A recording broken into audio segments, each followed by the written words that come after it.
Hello. I feel very short. Hello, everybody. My name is Jue Chu. I am the Associate Director of Academic Programs here at the Sutardja Center for Entrepreneurship and Technology, and really excited to welcome and congratulate the class of 2026.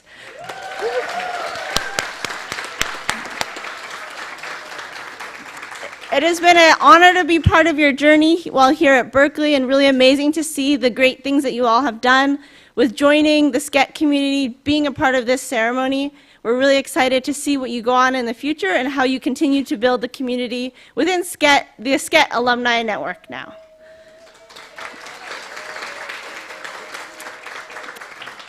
I would now like to pass it off to our Chief Learning Officer and Managing Director, Ken Singer. All right, thanks, Jue. Well, this is our second year doing this, and I just realized how many graduates we have here today. You took up half the space. We're going to need a new auditorium so that we can invite more family members, since we're using up most of the seats. So this is the beginning of graduation season. I understand there's going to be ceremonies all the way through the rest of next week. So this is probably the first for many of you. So it's an exciting time to be here on campus. Usually I talk a lot, so they've asked me to just say a few words before I introduce the actual speakers this afternoon. I do want to point out, though, one of the things about SCET is that we're not a degree conferring program, despite the students wanting it to be. But we intentionally don't look at entrepreneurship as a major that you can major in, because we think it's a critical skill everyone needs to have. That from every discipline, every background, this is something that you need to have, especially in this time. You guys are class of 2026, which means you entered Berkeley right after the quarantine was over. So you have been in real life, in person, since you've been here at Berkeley, which means you have no excuses, right? You know what it means to show up on time, to figure out how to be in meetings, which is going to help you as you get launched into the real world, because now, as I understand it, work from home is not a thing anymore in many of these companies that many of you will be joining. So I think we've prepared you well for that. But graduation is both a time for closing a door and opening one. Or as the kids would say, closing one context window and opening up another context window. If you don't get that joke, you better, because AI is coming for you. It's all going to be context windows. And so in that vein, we invite alums to come back who did close the door of Berkeley to open up a new one, to come and talk to you about what it's like on the other side of graduation. So with that, I'd like to invite Mallika to come up and talk to you.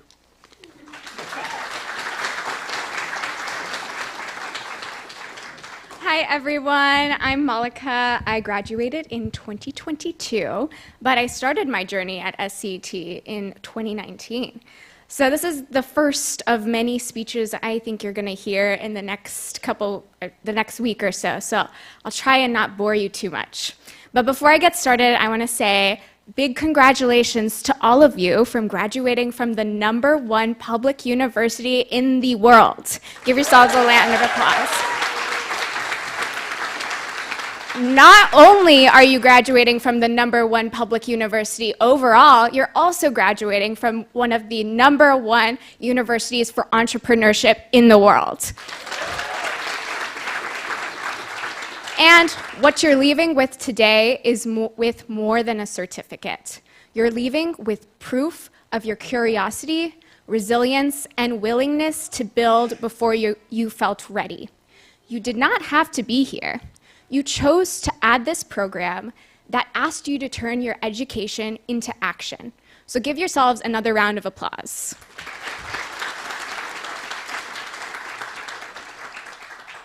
I'm so honored to be here today because the Sutardja Center of Entrepreneurship and Technology was the most transformative part of my Berkeley experience. For the family members in the room who are newer to the program, the Sutardja Center of Entrepreneurship Technology, also known as SCET or now SCET, that's not what I called it when I was in undergrad, so either one works, brings together students across disciplines to partner in project-based classes and build ideas from scratch. Some students leave with companies. Others leave realizing that the world is not yet ready for your big idea. But all of us leave with something far more valuable: the ability to move toward uncertainty instead of away from it. Most education teaches you what you need to know. SCET teaches you what to do when nobody knows, how to adapt, to collaborate, and to keep going when there isn't a clear roadmap. It was the program that taught me not to accept limits set by organizations, expectations, or even myself. When I was a student here in 2019, my first big idea was a platform to help corporations manage volunteer efforts and CSR initiatives. The first version was a gamified litter collection app inspired by Pokemon Go. I'm dating myself here. Users would pick up trash and upload photos and then earn rewards. The idea died by the end of my first course because it turns out no one wants to pick up 20 cigarette butts for a chance of winning a $5 gift card. And also because today that wouldn't even buy you a cup of coffee. And the problem just simply wasn't painful enough for anyone to change their behavior. But strangely, I did not experience that as failure. Not because I was particularly enlightened, but because of instructors like Ken, who reframed failure as information that would get us closer to something that actually could work. Every awkward cold email that still materialized in a response taught me how to shoot my shot. Every conversation with 5K race organizers about waste management while we literally picked up discarded cups from runners passing by showed me how to provide value even when I felt like I didn't have much to offer. And for the first time in my life, I felt completely in control of my future. I stopped waiting for permission and stopped believing that there was some kind of invisible threshold I had to cross before I was qualified to learn something new. I realized I could just go out and find what I needed to. That feeling that you already have exactly what you need to carve your own path is what SCET gave me, and I hope it gave it to you too. Because 7 years later, the tried and true paths feel less certain than ever. I know that creates real anxiety, especially as many of you are figuring out what comes next. And no one really knows what the future of work looks like. But here's what I want you to hold on to. A world without a clear script is also a world without a cage. It frees you from the pressure to follow a predetermined path. And if there's any group equipped to navigate that kind of world, it's this one. Because you already know how to begin before you feel ready. You already know how to build without any certainty. You already know how to take an idea seriously before anyone else does. But choose your next step wisely, and more importantly, choose curiously. When I graduated, I knew I wanted to work in social impact, in a role that would help me expand economic opportunity for all.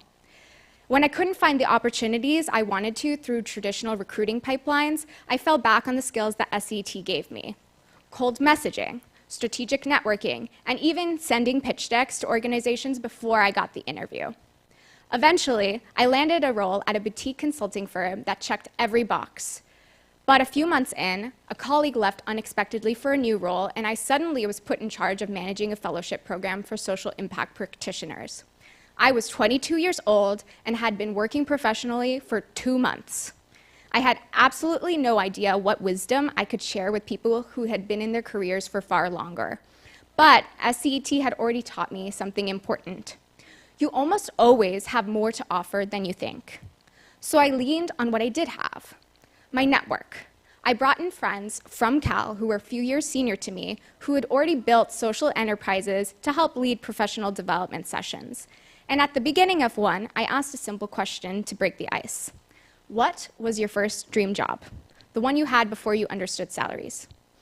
Go ahead and think of yours. In our session, one fellow said she wanted to be part of a mariachi band. And our guest speaker said that she wanted to be an architect. And I said I wanted to be a Broadway star. Really far off base. And as we talked, I realized there was a certain wisdom hidden in the things that we loved before the world taught us what was practical. Everyone left that conversation with a commitment to reconnect with the creative part of themselves that they had left behind. I was over wanting to be a Broadway star, but I'd always been curious about dance, so I signed up for a dance class at a studio near my apartment. Not wanting to scare myself too much, I didn't look too closely at the details beforehand. And I showed up in generic workout clothes and walked into a room full of women putting away their point shoes and ballroom heels to change into sneakers, while others warmed up casually by doing the splits. Turns out I had accidentally signed up for a class meant for NBA dancers. And then there was me, who had never done dance in her whole life. Part of me really wanted to leave, but the other part of me was 1% more curious about what would have happened if I stayed. So I did. I fumbled through every combination. I always was a beat behind and at least half a move wrong. But what looked like embarrassment was actually quite the opposite. I was having the time of my life.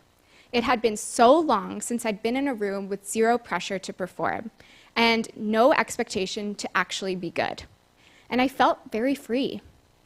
After a certain age, being a complete beginner feels rare. But in tolerating the discomfort of not knowing what I was doing, I unlocked a new path of exploration. I kept going back to class, and as I got to know the dancers, I started hearing their stories. Despite being elite performers, many were working 2 or 3 additional jobs just to make ends meet. And the more I listened, the more familiar their struggles felt. I realized I'd already spent years building the tools and knowledge to support workers in upward mobility. So I started supporting the dancers in accessing these resources, better understanding and negotiating their contracts, and helping them recognize something they hadn't yet seen in themselves: the scrappiness that they already relied on every day, the artist's trades to get their shoes cobbled in exchange for a free dance class, or the relentless optimization they employed to manage 3 jobs was a form of entrepreneurship too. They just needed to apply those skills in a different way. Eventually, that work grew into a nonprofit called B-Side Arts, and suddenly, my creative life, my social impact work, and my curiosity stopped feeling separate, and they started informing one another. And that's the thing about following your curiosity. What feels really random in the moment often becomes coherent in retrospect. Dance gave way to DJing, and grassroots organizing made me a more effective advocate at my full-time job. Today, I'm building a startup focused on protecting intellectual property in the age of AI for creatives. And that work exists entirely because I kept following curiosity into rooms where I felt I didn't initially belong. If you had told me that while I was sitting where you are now, this would become my path, I would have assumed there had been some kind of mistake. None of this was planned, but it emerged piece by following what genuinely fascinated me. And I think that's what SCET teaches so well. It's not about how to build companies, but teaches you how to build a life. And here's what I want to leave you with. Berkeley taught you an enormous amount about the world, and SCET taught you how to build within it. But no degree, not from Berkeley, and not from anywhere, can teach you how to stay curious, how to believe that something is possible before you have evidence of it, and how to keep beginning again. That part is entirely up to you. And life will test it. There will always be reasons to stop: rejection, layoffs, and headlines that make the future feel impossible. You should rest, recover, and support the people around you. But in the words of one of my favorite musicians, Jessie Ware, don't let your realities take over all your dreams. You have already endured a pandemic, political upheaval, and massive shifts in the global economy. And still, you choose to spend your time here, building things you didn't need to build, simply because you were curious enough to try. Nobody forced you to do this. You chose experimentation. You chose uncertainty. You chose to risk failure in pursuit of something meaningful, which means you already know how to begin before you feel ready. So keep taking the shots that scare you. Apply for the role that you feel unqualified for. Become a beginner again. and takes so many swings that failure stops feeling like a personal indictment and starts just feeling like data. You never know where your curiosity will take you. And as you walk out of here today, I challenge you to walk out into the world the same way you walked into your first SCET class, like someone who doesn't yet know what they can't do. So congratulations again, graduates. Now go build lives and a world far better than what you could have imagined. Thank you.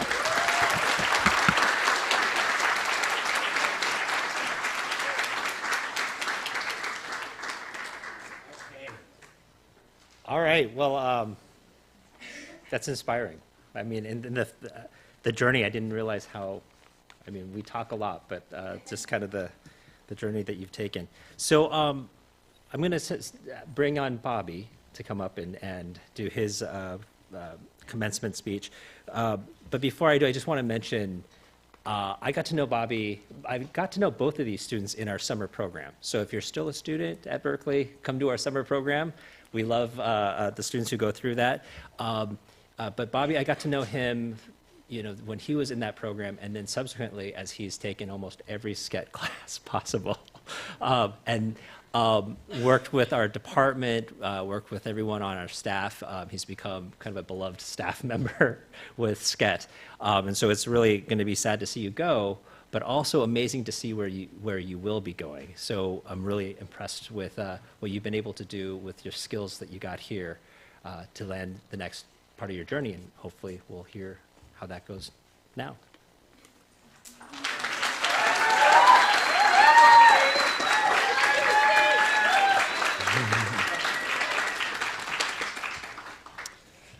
Hi, I'm really tall, so I'm going to figure out, can you guys hear me from, okay, this works, thank you. Okay. Yeah, so when I came into Berkeley, I didn't know who I was. I didn't think a school like this was for me. As a young kid, I was a completely different person. I was basically failing at everything. I attended a very traditional elementary school in a homogeneous environment, and it was all boys. We all had to wear uniforms, and we were evaluated on a standardized scale. This environment did not work for me. I was behind in every subject and taken out of class. I did not fit in. And although my experience was defined by me trying really hard to fit in, I tried to conform, but it just didn't work. And because I was failing so intensely, I lacked confidence. I had crippling anxiety, and I thought something was wrong with me. It turns out I had learning disabilities.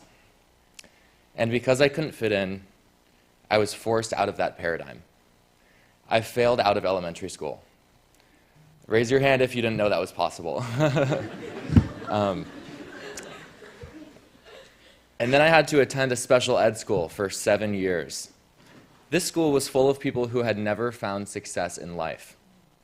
But I ended up embarking on a very difficult but completely transformational journey, where after 7 years, I was ahead of my grade level, graduated valedictorian, and was told that my learning disabilities were no longer impacting me. This was the first time I felt successful. What had been holding me back for so long was no longer relevant. Then I came to Berkeley, and I had to pick a major. I thought, how could I narrow it down to one thing? I didn't know what my purpose in life was yet. So how could I commit to a path with such limited experience? At the same time, there was a sense of pressure. People often ask, what do you want to do with your life? There's a pressure to have somewhat of an answer to that question, and for that answer to be connected to the decisions being made in school, so it feels very urgent. And with the competitive pre-professional culture of this campus, students like myself come in not knowing much about the professional world, but are immediately confronted with flyers to join consulting clubs and other professional organizations on campus. We often think about what looks good on our resume and direct all of our efforts to get into one of these clubs. I was a part of this. I joined a consulting club before I even knew what consulting meant. And you'd be surprised that this is actually a very common experience here. But really what it highlights is that it's easy to chase a definition of success that was defined for us. And when we do that, we neglect who we truly are, and we voluntarily abandon our potential? How do we know what standard is best for us?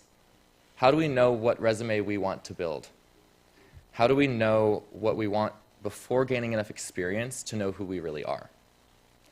And now as graduates, we're asked, what are you going to do after you graduate? I'm going to make the case for why I don't think we should have an answer to that question. I'm incomplete. I don't know how I'm incomplete. I could attempt to explain what I don't know. But what I do know is that there's a lot that I don't know. Inherently, because most of our life is in front of us. That distinction is important. Oftentimes, we make decisions based on what we know, which makes sense. But I think we need to start making decisions based on what we don't know. We need to embrace people because they're different. We need to seek out experiences that question what we previously thought we wanted. This is where the Sutardja Center for Entrepreneurship and Technology came in. SCET reconditioned my brain to embrace the unknown, largely because of Ken Singer over here.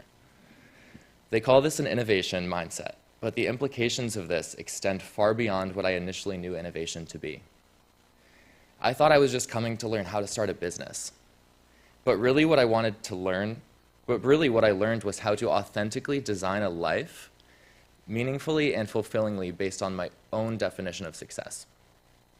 When I first began taking classes at SCET, I was encouraged to introspectively identify what made me unique. I thought about my learning disabilities. I had never been in a context where I was encouraged to leverage this. It was always framed as a disadvantage. After going through these introspection exercises, I quickly realized that I had a skill no one else had, and it was because of my learning disabilities. As I struggled to follow instructions for much of my life, I developed this skill where the angle I approach problems from is fundamentally different. And in an environment where innovation is the North Star, I excelled. For the first time, I succeeded because the answers that I had were different than everyone else's. SCET did not encourage conformity. It encouraged thinking differently. I learned a valuable lesson here.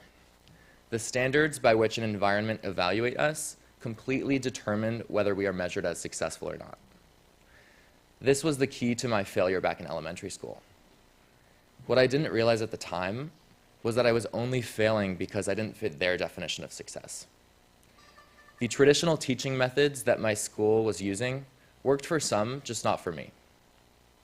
But because my whole world was within this one system, I didn't know other standards of evaluation existed. The key insight here is that we have the power to select the criteria by which we're evaluated. I was failing not because I was a failure, I was failing relative to my context. My weaknesses in middle school are now my strengths in colleges. So seek discomfort, do not conform, and if you are ever in an environment where you see conformity, everyone looks the same, sounds the same, dresses the same, run. And if you're in an environment where you're failing, you might have an overlooked superpower that could make you successful, as long as you define what success means. Thank you, and congratulations to the class of 2026.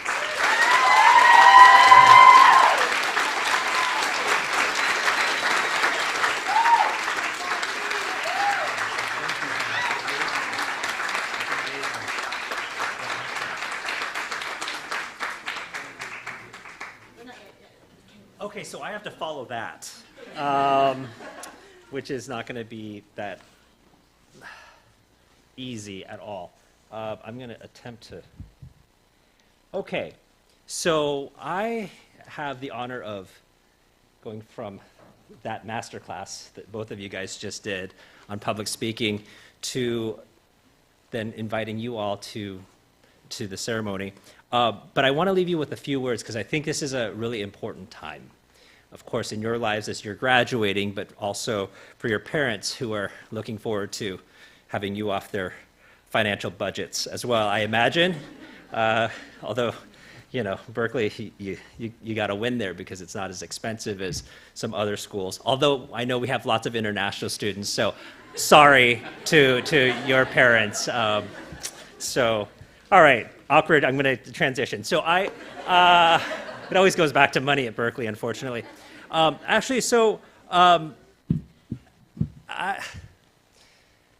was thinking, I spent a lot of time thinking about what I should say to you all here as we launch you off into the world.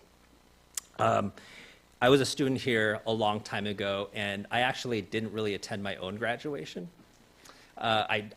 I walked, technically, but it took me so long to graduate, I didn't recognize anybody in my class that I was walking with, so it didn't make that much sense. I quit school to start companies. That's the long and the short of it. I didn't really understand the value of this ritual that we did, because for me it didn't really mean much because I didn't graduate with my peers, and I had other priorities at the time. And now that I think about spending time with students and watching students progress and grow, like Bobby and Mallika through their time here, and with what's happening with technology, I have a different view of this and why this is so important that we gather to do this kind of stuff. And so I thought, okay, it's a big deal. I need to put together some really good things to say, and I got to say the right thing. So I did what all of you students usually do at this point, and that is to ask ChatGPT what the top 3 things I should say. And literally, here's the prompt. What are the top 3 things a professor should say in their graduation speech for entrepreneurship and technology university graduates? Now, you can school me on that prompt being not the best one. I'm sure some of you guys have mastered the prompt engineering thing, but that's what I asked. And here are the top 3 things that it said. Okay, quote, "Your leverage is now global, but trust is still local," which, okay. I mean, that sounds like an advertising exec coming up with that one. The second one is, don't optimize only for speed. Optimize for usefulness. Sounds like a fortune cookie on that one. And then the last one is, your career will be non-linear. That is an advantage, not a failure. Okay, so it's a little bit of Socrates going in. I mean, I don't know what's feeding into this ChatGPT. And I thought, okay, those are just meh.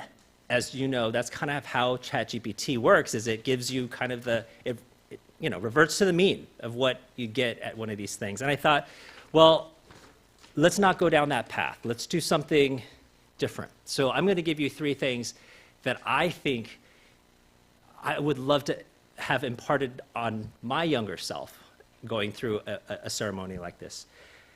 First is, in a world in which there are machines that are learning. We call it machine learning. Be a teacher.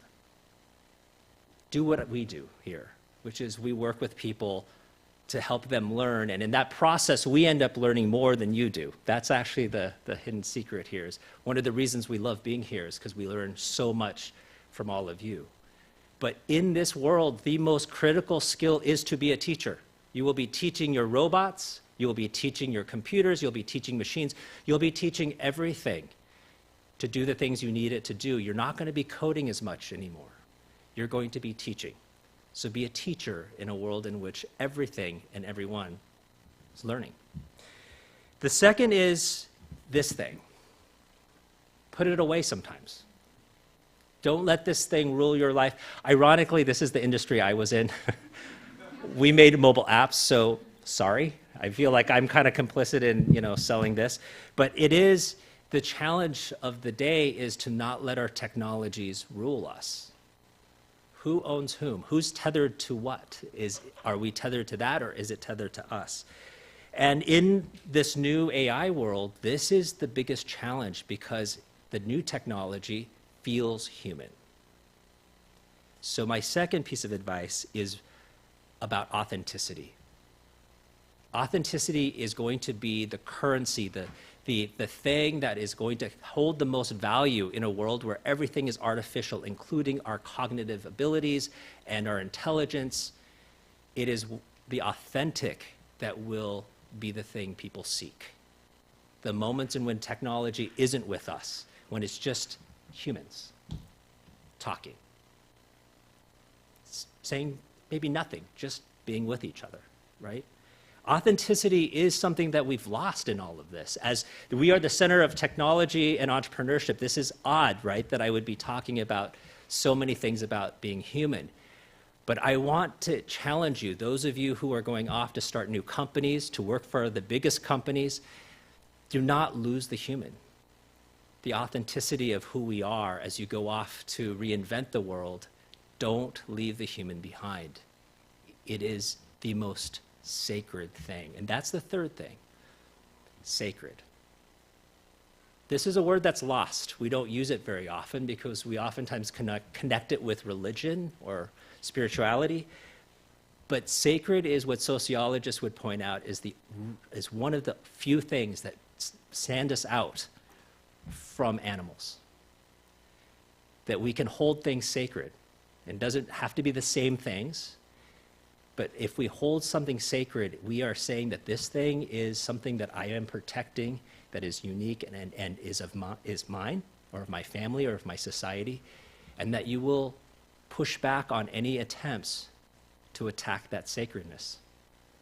And human connection is, for me, this sacredness, this contract that we have with each other, that we help each other in these very dark times that we have. So as you future technologists out there, I want you to remember as you go and innovate, to remember the human, to step away from the technology sometimes, and make sure that you bring all of us with you in your journey. Thank you. Congratulations, you guys. Okay, so graduates, if you would like to stand up, we're going to have you come on stage.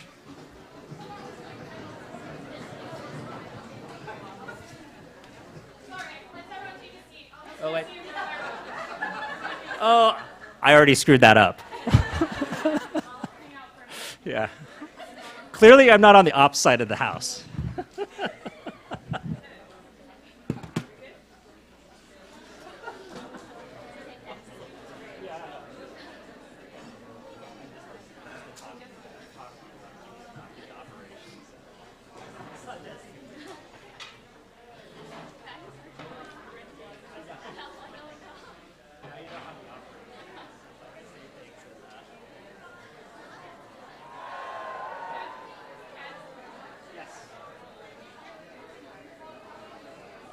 I love how. Okay.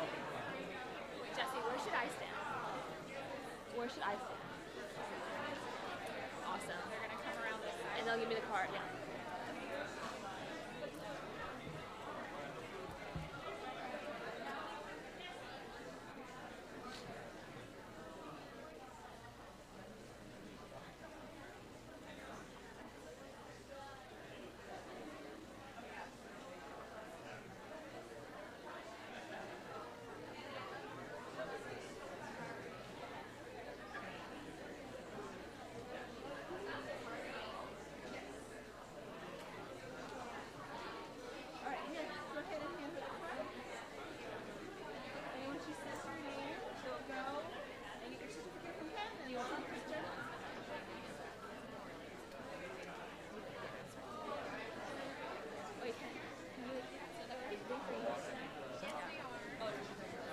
We will now be handing out their certificates. We have a photographer, and we will be sharing the photos with all of the graduates afterwards. So, and I'm now handing it over to one of our Collider Cup MCs, Nithya.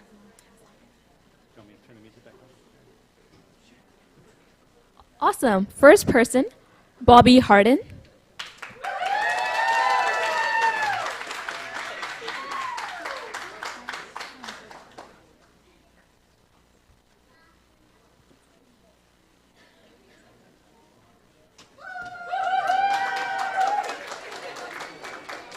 Kuratul Ayu Sanjida.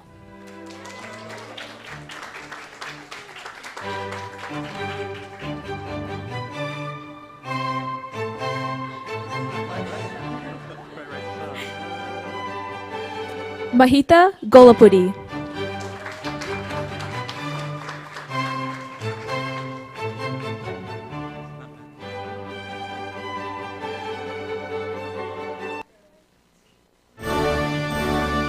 Harshita Krupandanam.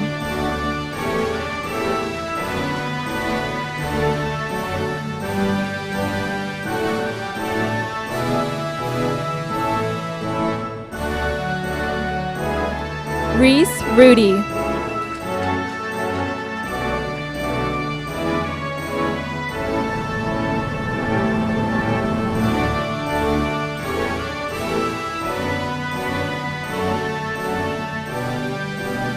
Fareed Anani.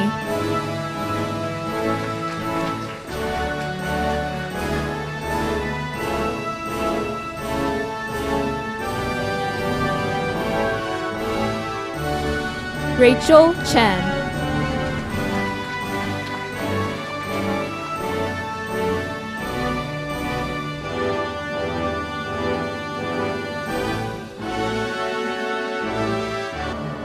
Jessica Xue.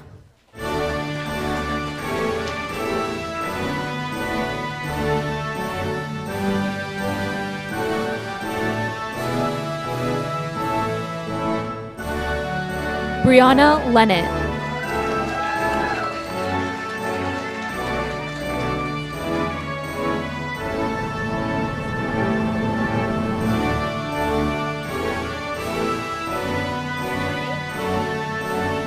Daniela Sparrow.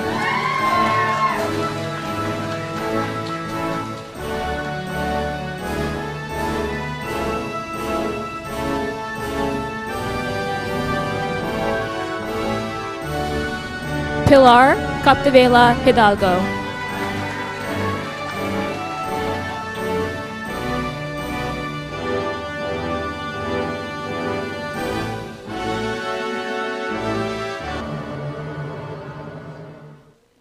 Kansan Wu.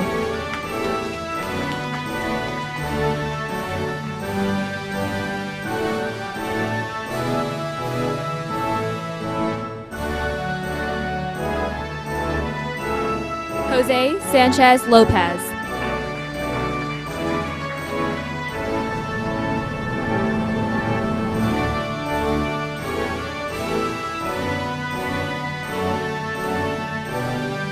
Ariana Saron.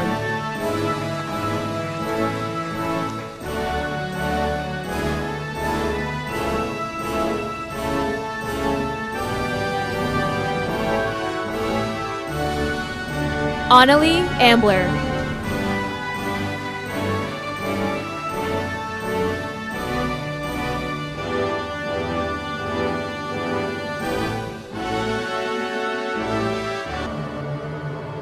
Lena Huen.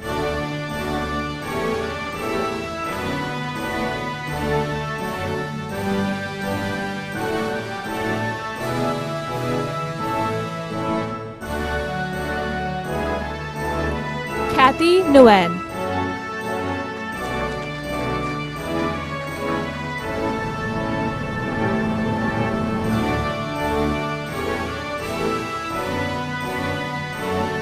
Luca Hadife.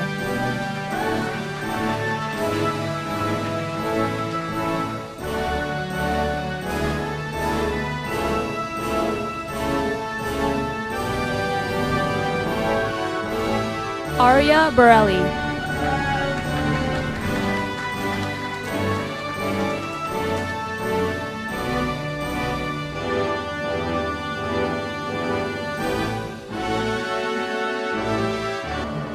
Ethan Fong.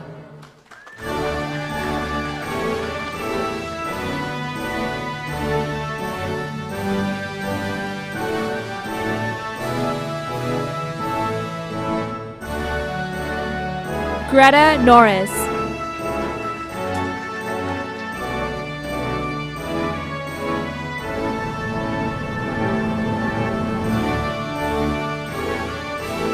Zainab Arain.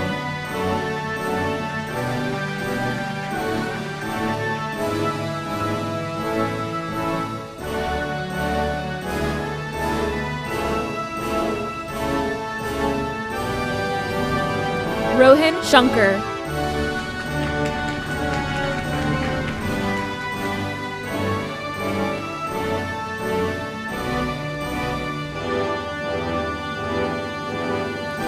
Nessia Galatin.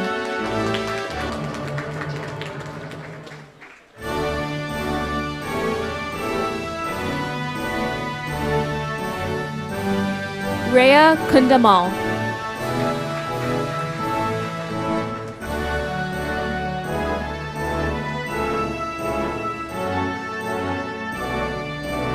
Mahika Bonsal.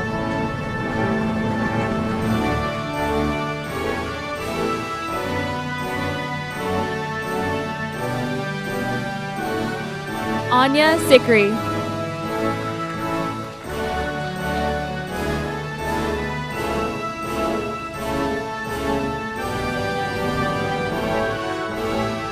Jonah Pirnazar.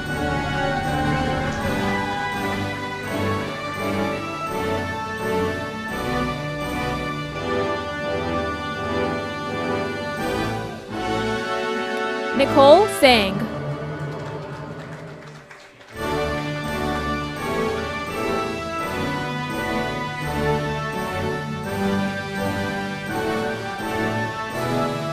Yaren Mustacholo.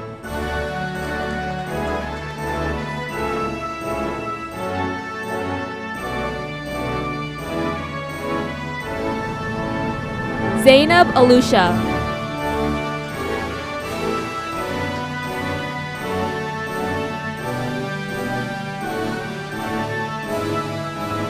Darren Brion.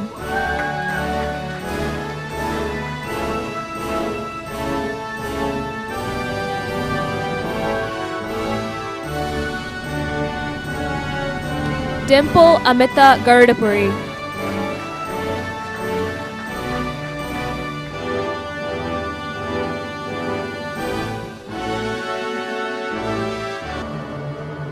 Diksha Kasula.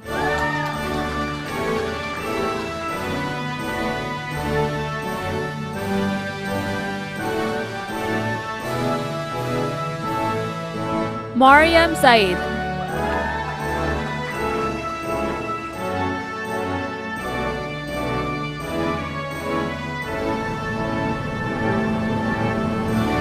Shiza Said.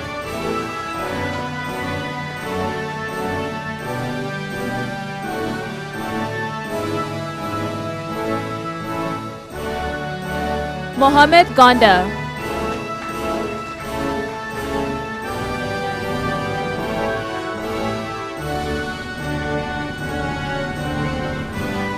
Ella Davis.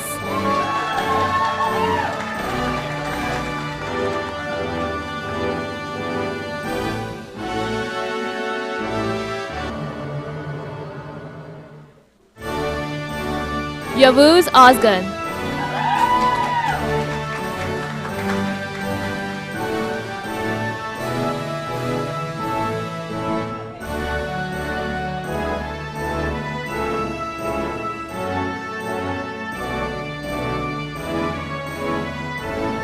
Suhani Ramachandra.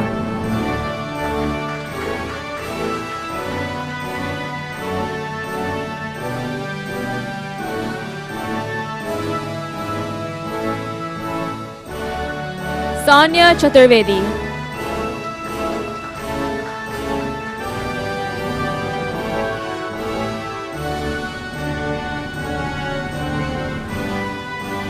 Sarvagya Somanshi.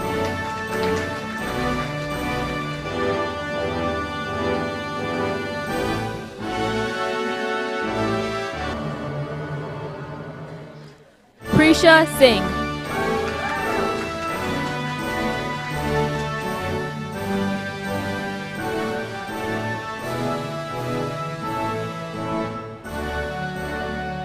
Shruti Chari.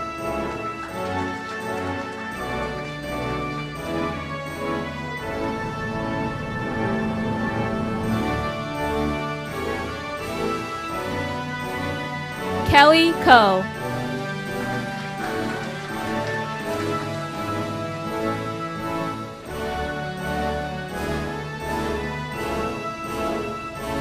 Rasya Bolu.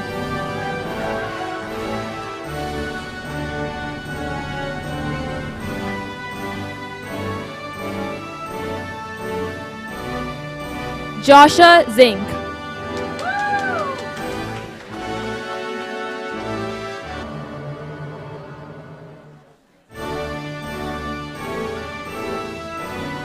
Hannah Zhang.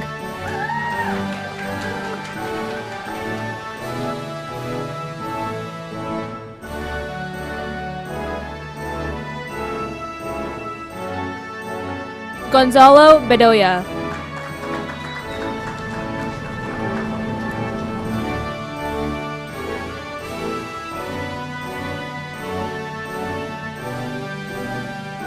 Chinhua Ge.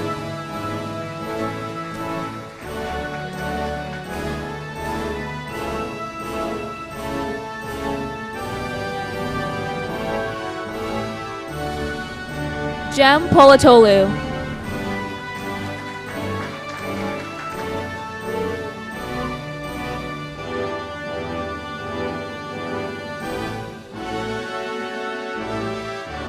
Muskan Gupta.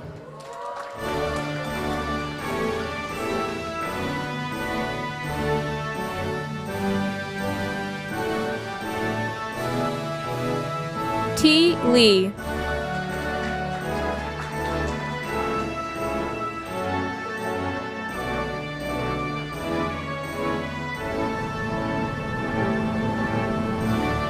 Caitlin Vijaja.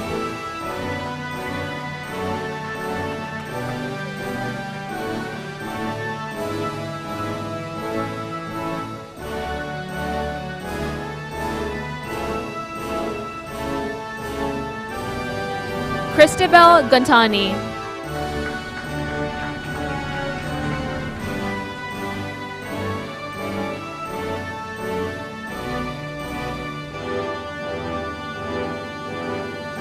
Sean Trebanino.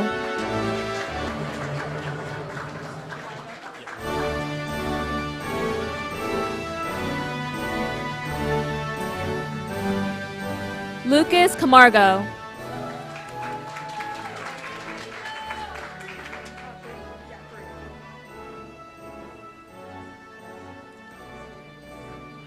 Karina Parikh.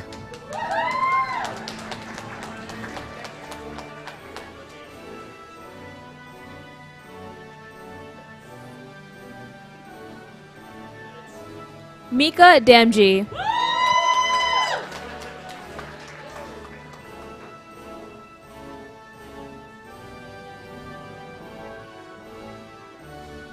Ella Donnell.